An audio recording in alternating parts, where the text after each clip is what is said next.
Good day, friends, and welcome to today's WASSCE online channel. I'm Philip, your instructor.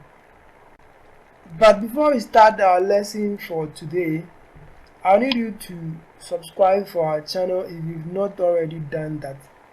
We need your subscription for the survival of this program. To do this, just go below this video and tap the subscribe button. Thank you so much for doing this for us. Now let's begin today's business. So, we'll be starting with set and set operations.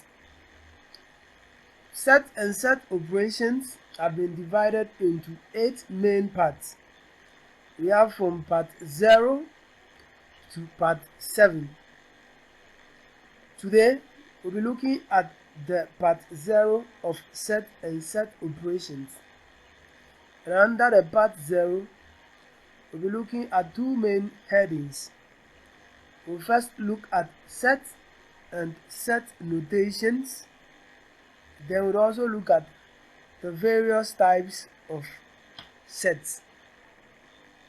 I believe we can start now and you are ready for today's lesson. So, can we start now? Now, let's start by first looking at what a set is. A set is a well-defined collection of objects of the same kind. And friends, the key words in this definition are well-defined collection of objects and same kind. Now, let's look at some examples. So, we have the months of the year. Now, the months of the year, January, February, March to December, obviously form a collection of objects of the same kind. Now, the problem is whether this collection of objects is well defined. And the answer is yes, it is well defined.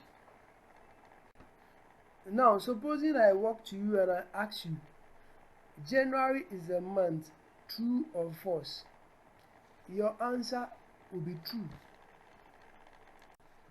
This is because all of us know January is one of the months of the year. Now, the trick is this: objects that are well defined are known by all to be what they are. So let's look at another example, the color black.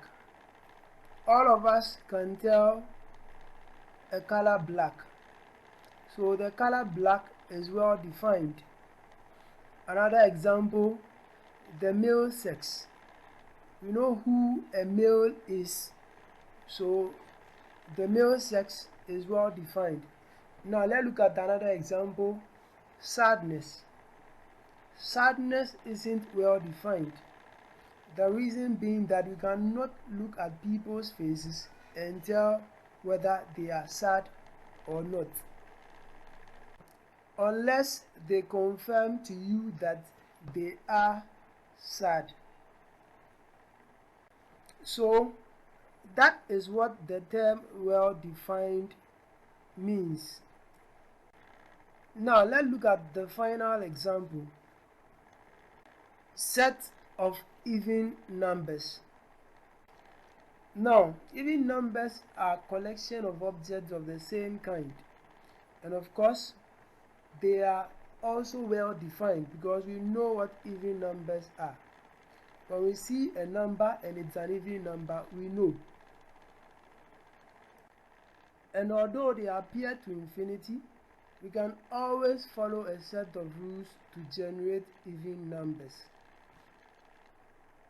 So yes, even numbers are well-defined collection of objects of the same kind. So now let's look at the few notations in sets. First, you need to note that sets are usually represented by capital letters. For example, we can have set A, set B, or set M. In all of these, you'd realize that A, B, and M are all capital letters. Let's look at the second set notation. The members of a set are always enclosed in curly brackets. For example, set A equals to months of the year. As you can see, the months of the year has been enclosed in curly brackets. Also, the set B is equals to 1, 2, 3, and 4. And all of these members 1 to 4 had been placed in a curly bracket. Now let's look at the third notation. The members of a set are also called elements of that set. For example, we have the set A, which is equals to months of the year. We know that the months of the year are January, February, March to December. So we can say that January and April are elements or members of set A. But of course, we can also say that February, March, May, June, July, August, September, October, November, and December are also elements or members of the set A. Let's look at another example. Set B, which is equals to 1, 2, 3, and 4. Here also 1 and 3 are elements or members of set B. We shouldn't forget also that 2 and 4 are also elements or members of set B, because we can find them in set B as well. Let's look at the fourth notation. For this fourth notation, we'll be looking at this symbol in red color. It means member of or an element of. So we'll be looking at how we can use it in sets. Let's use the set A equals to month of the year for this example. Now, we've already established that the months January, February, March to December are members or elements of the set A. So we are going to look at how we can use the above symbol to mathematically represent this information. So January is a member or element of set A, can also be written mathematically as. Let's not forget that this symbol also means that member of or element of. April is a member of set A, can also be written as. Let's look at example 2. For this example, we'll be looking at the set B equals to 1, 2, 3, and 4. Also for this example, we already know that 1, 2, 3, and 4 are members or elements of the set B. So we are going to use the symbol to mathematically represent this information. So 1 is an element of set B or is a member of set B, can be written mathematically as. Again, 3 is a member of set B or an element of set B, can be written mathematically as.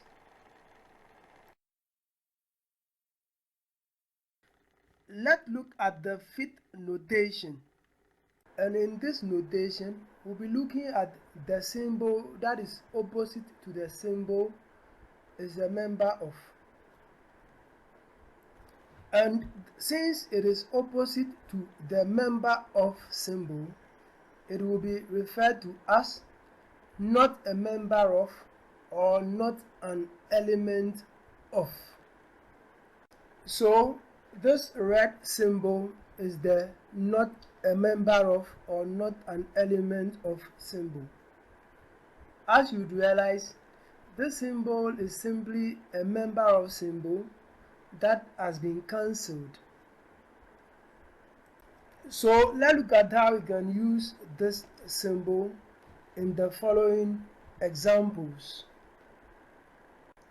For example 1, we'll be using the set B with the members 1, 2, 3, and 4. Now let's take the numbers 5 and 10.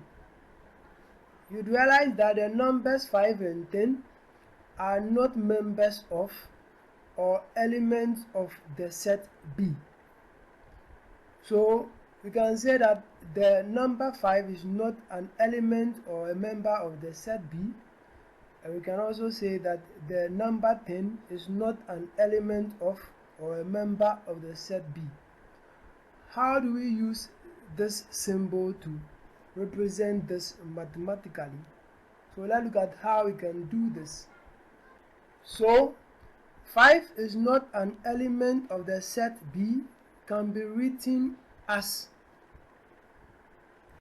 And 10 is not an element of the set B, can also be written as. Let's look at another example. And here we'll be looking at the set A with its members 2, 4, 6, 8, and 10. This means that any number that does not appear in this set A is not a member of or an element of the set A. You would realize that the number 3 is not in the set A. So the number 3 is not an element of or a member of the set A. This can be written with the symbol as. Also, the number 7 is not in the set A. So 7 is not a member of the set A. And this can be written using the symbol as. At this point, we'll be looking at various types of sets. So we have finite sets, infinite sets, null sets, also referred to as empty sets. unit set, equal set, equivalent set, universal set. Now let's look at these sets one after the other. Let's start with finite sets. As the name implies, for a finite set, we can tell all the members in it. In other words, it is a set whose last member can be found. For example, for the set A, we can easily list all of its members, and they are 1, 2, 3, 4, 5, and 6. Therefore, the set A is a finite set. Let's look at an infinite set. As the name suggests, this is a set which runs to infinity. The last member of this set cannot be easily determined. Let's look at an example. We have the set B. The members or elements of the set B are 1, 2, 3, 4, 5, 6 to infinity. Infinity has been represented by the 3 dots because we cannot determine the last member of this set easily. So that's how we write infinite sets.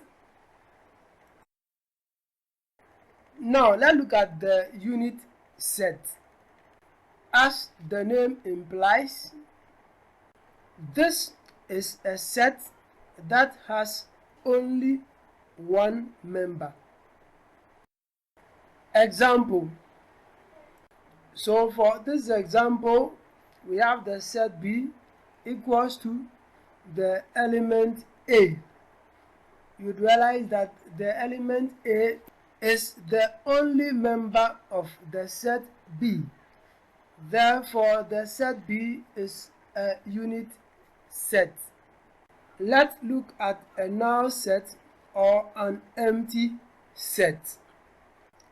As the name suggests, this is a set without any member. Example. As you can see, this set A does not have any element in it, curly bracket. So it is an empty or a null set. Null sets or empty sets are represented by this symbol. Let's note, however, that this is not a null or empty set. It is a unit set with one member, which is the symbol of the null set. Let's look at equal sets. I will need us to note that equal sets are not sets per se, but it's a way by which two or more sets can be compared.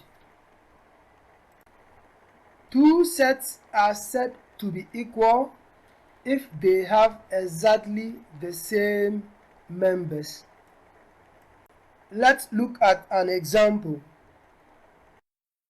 For this example, we have the set A and the set B. The members of set A are small a, small b, and small c. Now, a closer look at set B also shows that its members are small a, small b, and small c. So what this means is that the set B has all of its members being the same as the set A. So we can say that set A and set B are equal sets. Let's look at equivalent sets.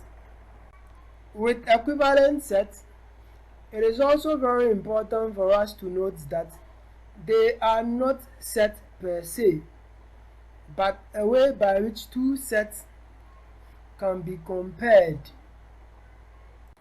Two sets are equivalent if they have the same number of members or elements. Let's look at an example. For this example, we have the set X and we have the set Y. The members of set X are 2, 4, and 6, and the members of set Y are A, B, and C. Now when you compare these two sets, you realize that they are completely different. While set X has its members to be numbers, set Y has its members to be alphabets. But when you count the number of elements in set X, you realize that there are 3 in number. Set Y also have its members being 3 in number. And that's what equivalent set is about. Once they have the same number of elements, they are equivalent. So because set X and set Y have the same number of elements, they are equivalent sets. I would need us to therefore note that whilst in equal sets, the sets to be compared have exactly the same members. In equivalent sets, the two sets to be compared have the same number of members. It's as simple as that. Finally, under types of sets, let's look at universal sets. Universal set is the set of all the objects under discussion. In other words, universal set is the largest set from which smaller sets can be obtained. It is represented by the symbol.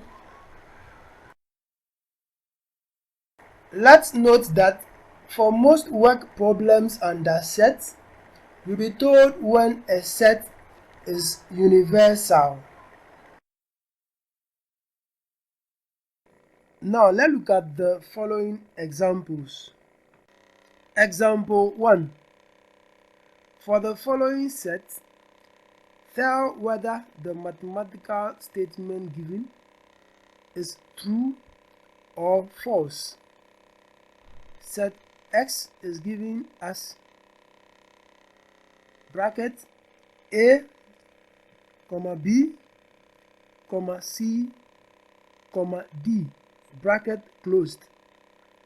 Set Y is equals to bracket A, B, C, D, E, and F, bracket closed.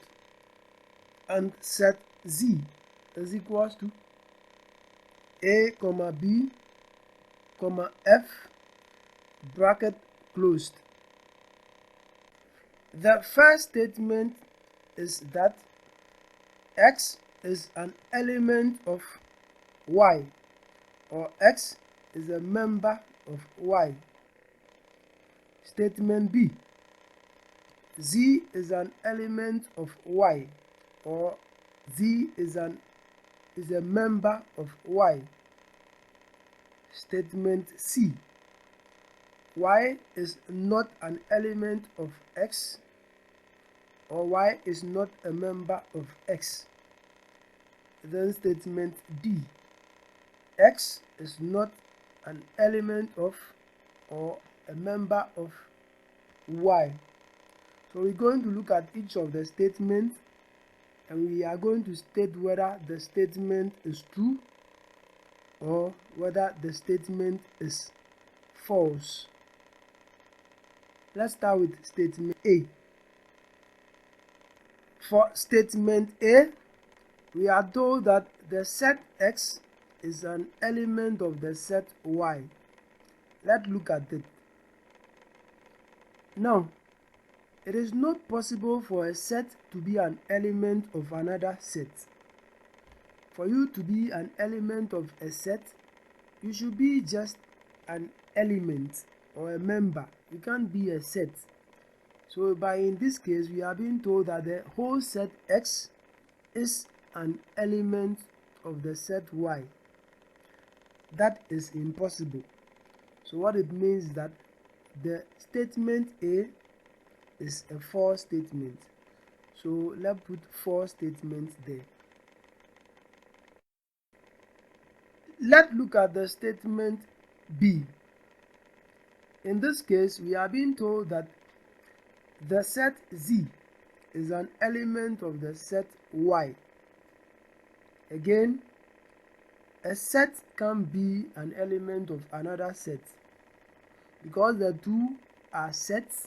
Z is a set and Y is also a set.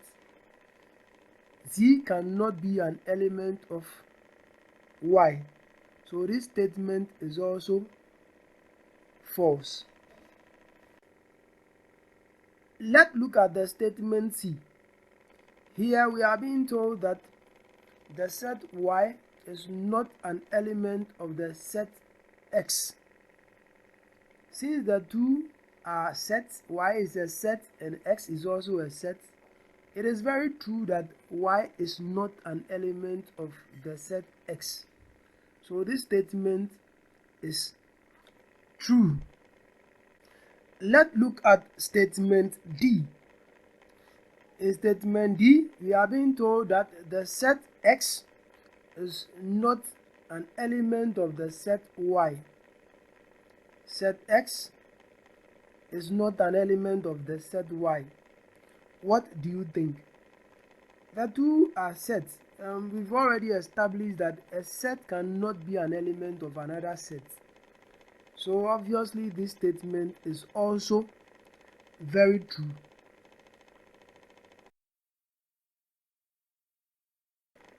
Let's look at example 2. In example 2, we are being told that for the following set, tell whether the mathematical statement given is true or false. The set X is equals to A, B, C, and D. The set Y is equals to A, B, C, D, E, and F. And the set Z is equals to A, B, F. Again, the mathematical statement given to us are A, B, C, and D. So we'll be looking at them. Let's start with the mathematical statement A. In the statement A, we are being told that C is an element of the set Y. So all we will need to do is to go into the set Y and check whether we'll find the element C in it. When we go into the set Y, we would find the element C. So what this means is that it is true that C is an element of the set Y. Let's go to the statement B. In the statement B, we are being told that K is an element of the set Y. So we are going into the set Y and we will check whether we find any element by the name K in the set Y. When we go into the set Y, we will not find any element by the name K. So what it means is that this statement is false. Let's look at statement C. In statement C, we are being told that n is not an element of the set X. So we are going into the set X. When we go into the set X, we will not find the element n in this set. So it is true that n is not an element of the set X. So let's put down a true statement. Let's look at statement D. In statement D, we are being told that E is not an element of Y. So we are going into the set Y. When we go into the set Y, E can be found in the set Y. So E is an element of the set Y. What this means is that it is not true that E is not an element of the set Y. So the statement is false.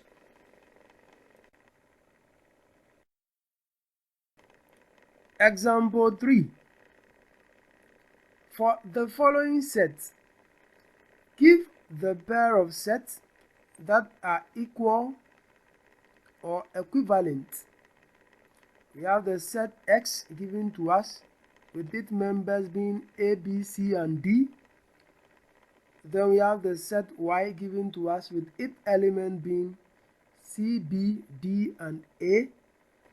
And the set Z equals to 1, 2, 3, and 4. We will first look at the pair of sets that are equal. First, we know that two sets are said to be equal if they have exactly the same elements or members.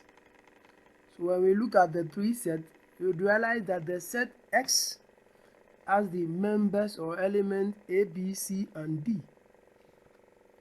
The set Y also has the same elements A, B, C, and D.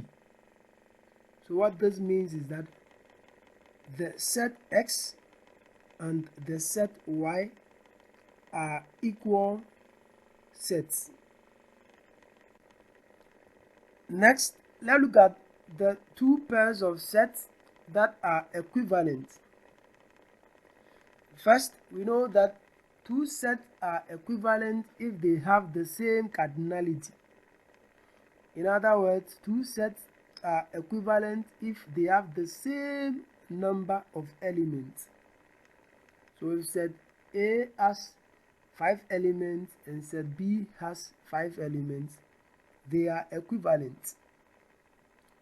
When you take set X and set Y, you realize that they have the same number of elements. Set X has 4 elements, set Y also has 4 elements. So set X and Y are equivalent sets. So that's the first pair. Let's see if we can get another pair. When you take set X again and the set Z, set X has 4 elements, set Z also has 4 elements, 1, 2, 3, and 4. So what it means is that the next pair will be set X and set Z. Let's see if we can find another pair. Let's take the set Y and the set Z.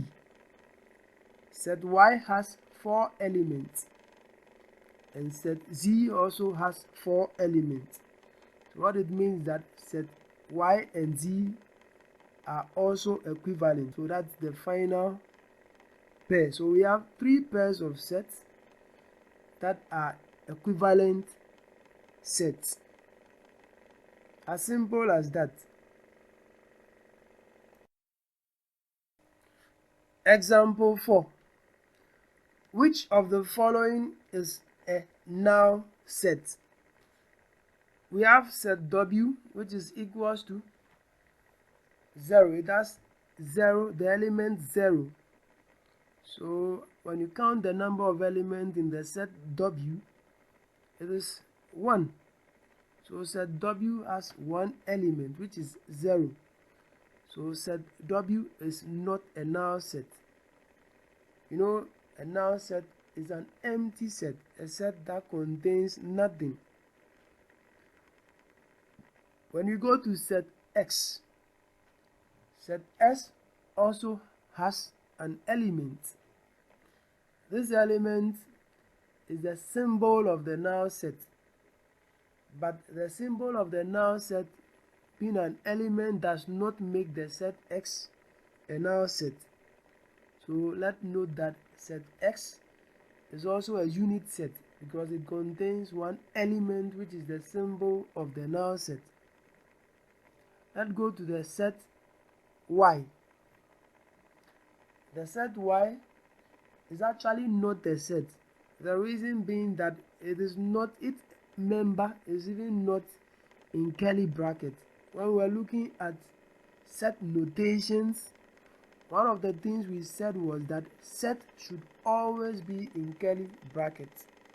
This expression is not in curly brackets, so y equals to the symbol of the null set is not a set in the first place.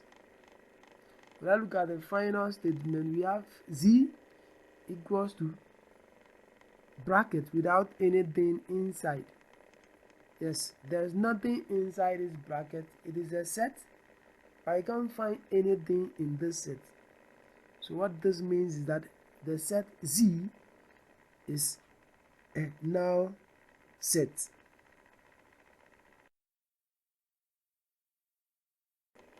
Let's look at example 5. In this example, we are to match the description given to us to the appropriate type of set. So we have the type of set on the left side, then we have its description on the right side, and they've been mixed together. So all we need to do is to match the correct set to its description. Let's start with the null set. A null set is a set that has no element. It's an empty set. So that is its description. A set with no elements. Let's move on to the finite set. The finite set is a set whose last element can be determined. In other words, it is a set that has limited elements. You can determine all the elements in a finite set. So that is its description. Let's move to an infinite set. Infinite set is a set whose elements are unlimited. What this means is that the last member cannot be determined. It's difficult to determine the last member of an infinite set. So that's the description. Universal set is the mother of all sets. So that's the description. So the mother of all sets is the universal set. Finally, unit set.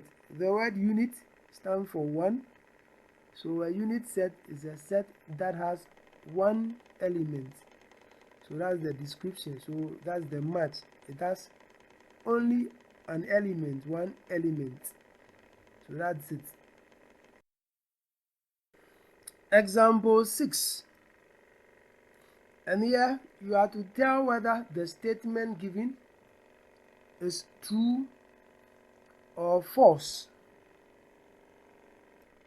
The first statement says that two sets that are equal will also be equivalent.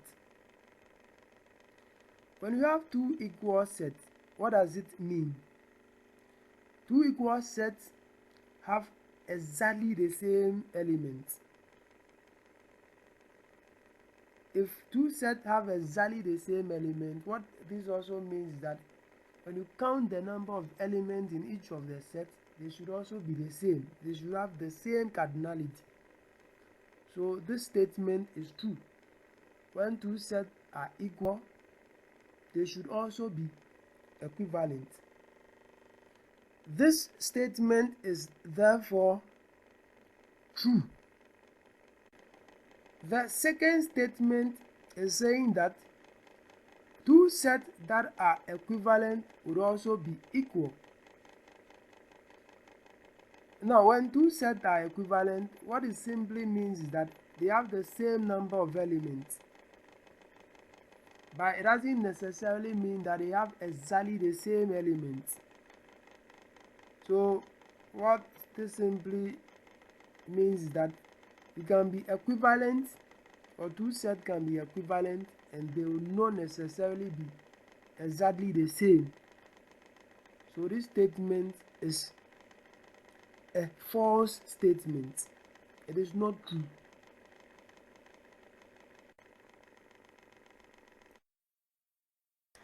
Well, friends, this brings us to the end of part 0 of set and set operations. In our next meeting, we are going to look at the part 1 of this topic. And in part 1, we are going to look at the following. 1. We look at 3 ways of describing sets. 2. We look at how to list the elements or the members of a set. Then finally, we'll be looking at how to find the cardinality of a set. Thanks very much for staying with us, and please subscribe for this channel if you have already not done that. We need your subscription for the continuation of this program. Also, once you subscribe and we make or come up with new videos, we'll get you alerted. Thank you. Stay safe until we meet again in the next video.